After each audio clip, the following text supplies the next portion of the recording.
చెప్పండి. ఇది నా నియోజకవర్గం అండి. నేనే ఎమ్మెల్యే కావాలి. కాదు కూడదని ఎవరన్నా కుట్ర పన్నారా మళ్ళీ ఓటర్లతో కల్తీ సారా తాగిస్తా. సరే ఇదంతా వద్దు గాని పార్టీ చెప్పింది వినండి. మీరిద్దరు ఎలక్షన్ లో నిలబడ్డం మానేసి వెంకటేశ్వరరావుని గెలిపించండి. మీ ఇద్దరిని ఎమ్మెల్సీని చేసి మంత్రి పదవులు ఇస్తాం. మంత్రి వెంకటేశ్వర గారి అబ్బాయి కల్తీ ముందు పంచడం నేను చూశాను సార్.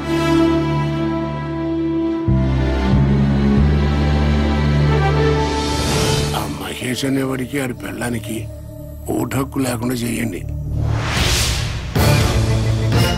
ఓటర్ లిస్ట్ లో వాళ్ళిద్దరి పేర్లు తీసేయండి.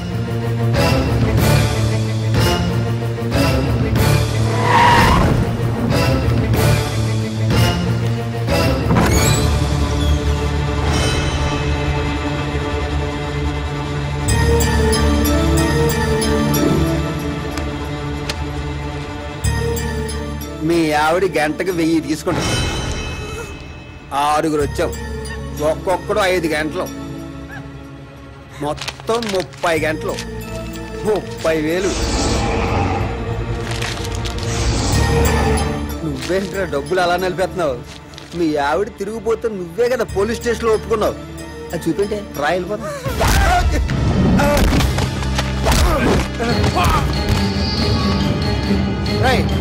దాన్ని తీసుకొచ్చి బండ్లో పడండి. ఏం చేస్తాడో చూద్దాం. వెళ్ళే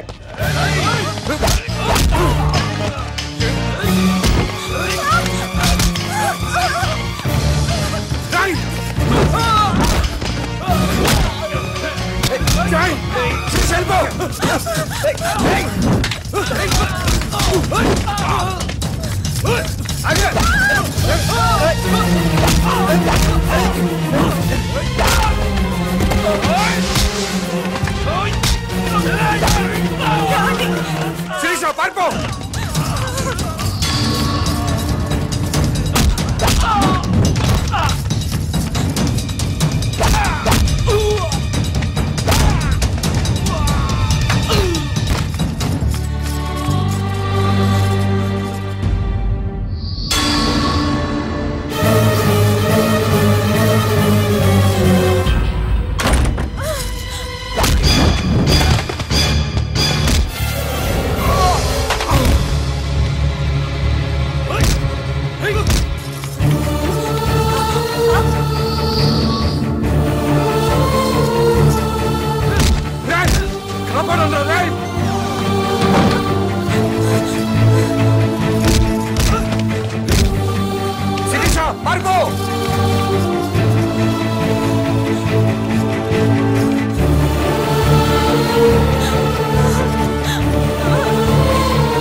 ఏమైంది సార్? నా భార్య సార్, మంత్రి గారు అబ్బాయి శంకర్ చంపేశాడు. రిపోర్ట్ రాసేవండి సార్, వాడి సంగతి చూస్తాను.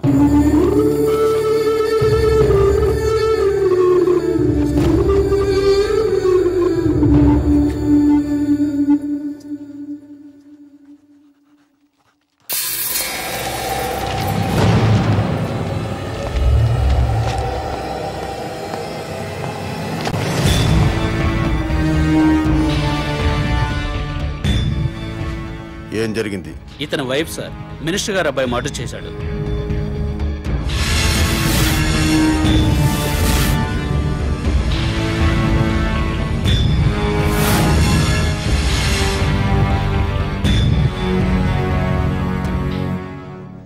ఓకే, ఏం చేద్దాం అనుకుంటున్నావు? రిపోర్ట్ రాసిమ్మన్నాను సార్. కేసు బుక్ చేయడానికా? Yes sir. ఇతను ఎవరైనా కేసు బుక్ చేస్తావు? ఇతను ఏ రిపోర్ట్ ఇచ్చినా చెల్లదు.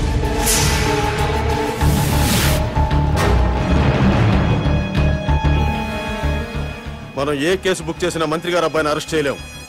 కాబట్టి ఇతను ఇచ్చే రిపోర్ట్ తీసుకోవద్దు.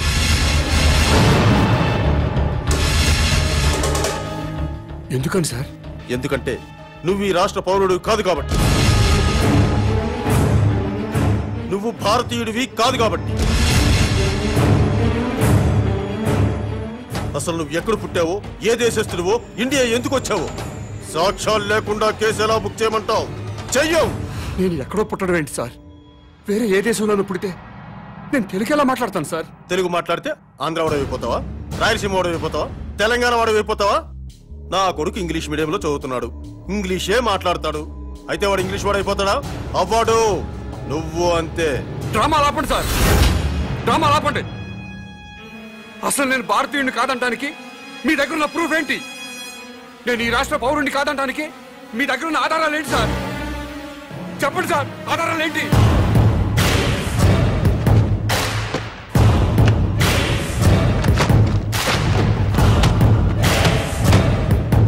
ఇది ఓటర్ల లిస్టు.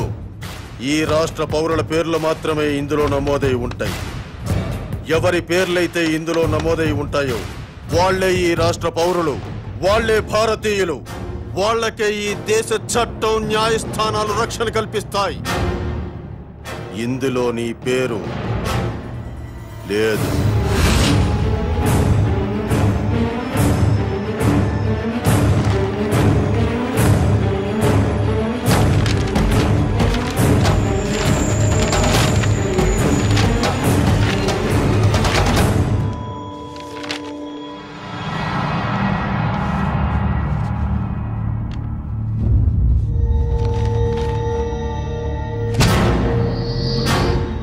ఓటరు గుర్తింపు కార్డున్నా ఈ ఓటర్ లిస్టులో నీ పేరు లేకపోతే ఓటు వెయ్యనివ్వరు. నువ్వు ఈ దేశ పౌరుడు అనే ప్రూఫ్ ఉంటే తప్ప నీ భార్య మర్డర్ కేసు బుక్ చెయ్యం. లేదా నేను ఈ రాష్ట్ర పౌరుణ్ణి అని రేపు పొద్దున్న మున్సిపల్ ఆఫీస్కు వెళ్లి గుర్తింపు కార్డు తీసుకొని రా, అప్పుడు కేసు బుక్ చేస్తాను.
నా భార్య సార్ హత్య చేశారు.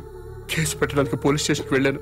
ఓటర్ లిస్టులో మీ పేరు లేదు, ఓటు నమోదు చేయించుకురండి, కేసు బుక్ చేస్తామని చెప్పారు sir. Don't worry sir, date of birth certificate తీసుకురండి, వెంటనే ఓటు నమోదు చేస్తాను. అలాగే సార్.